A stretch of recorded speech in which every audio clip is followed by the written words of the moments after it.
Bunga Zainal tanggapi sindiran perbedaan usia dengan suami. Bunga Zainal menjadi salah satu artis yang paling kerap mendapat nyinyiran netizen. Mantan kekasih Raffi Ahmad ini kerap disinggung soal operasi plastik hingga perbedaan usia dengan suami, Sukhdev Singh. Meski demikian, Bunga Zainal terlihat santai dan tak ambil pusing dengan isu yang beredar.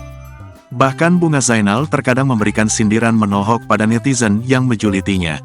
Kali ini, perempuan 35 tahun tersebut juga terlihat santai saat menanggapi nyinyiran netizen terkait sang suami yang memiliki jarak usia jauh darinya. "Aku bahagia saja," ujar Bunga Zainal ditemui di kawasan Gandaria, Jakarta Selatan, Sabtu, tanggal 4 Februari tahun 2023. "Apapun yang terjadi netizen mau ngomong apa aku bahagia-bahagia saja, jadi aku gak peduli," imbu ibu dua anak itu. Terlebih, menurut Bunga Zainal perkataan netizen tak berpengaruh terhadap kehidupannya. "Soalnya ya, cicilan aku nggak dibayarin netizen itu ya satu," kata Bunga Zainal.